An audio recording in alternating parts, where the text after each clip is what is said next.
Unlike game birds, which are shot for food, gamekeepers, farmers and land managers can control certain bird species if they become a pest.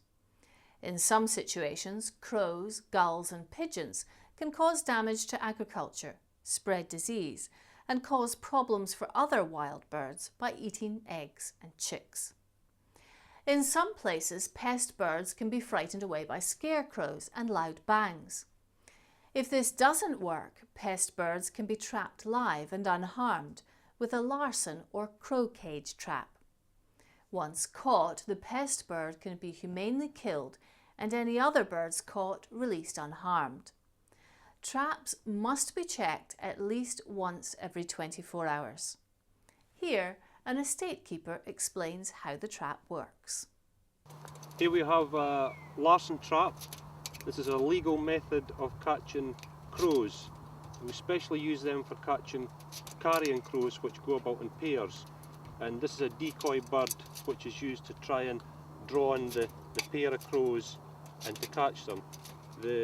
What happens is the wild crow will come down, land next to the cage, go round trying to have a go at the live crow because it's in its territory, and it'll go round and it'll find its way into here. It's drawn in by the bait and it goes in here, stands on the perch, and the trap goes off like that. The one thing you've got to remember with these traps is you have to have clean water, fresh bait for feeding the crow, and shelter to keep the weather off the crow, and a perch, and there has to be enough room inside for its wings to be fully stretched. Traps and snares can be used to control some animals that can become a pest. Foxes can cause a lot of damage to ground nesting birds. They can kill lambs and chickens. Where foxes are causing serious damage, they can be legally caught using a snare, a thin wire loop set in the ground that the animal walks into and is held around the neck. There are rules which control how snares are used and how they are made to make sure that animals caught do not suffer. If rabbits cause damage, they can also be caught using a snare.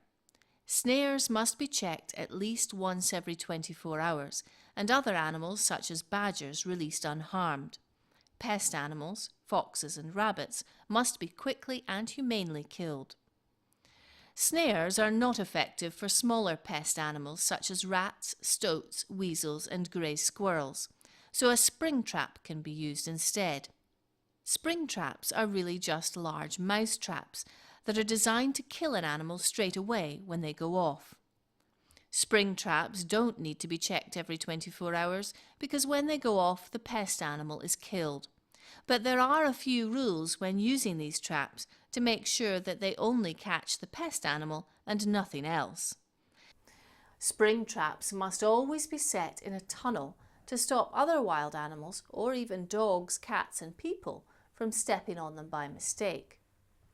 The entrance to the tunnel must be small enough to stop larger animals such as wild cats or pine martens, which are both protected species, from entering by mistake.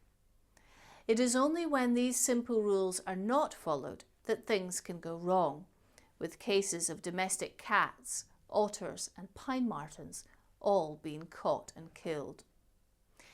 In areas where there is a chance of catching a protected species by mistake, such as a red squirrel, spring traps should not be used, and live cage traps can be used instead. This is a legal fen trap here. It's a tunnel trap and it's used for catching stoats, weasels and rats. The entrance has got to be small enough to stop anything from going in, like of hedgehogs especially. You don't want to catch them because you legally can't catch them, so you try and keep a small entrance. And inside you have a fen trap here, fen Mark IV. Then what happens when it stands on the plate, the trap goes off like that. Why do land managers use traps and snares, and are they allowed to do this? Why do you think that live cage traps and snares must be checked at least once every 24 hours?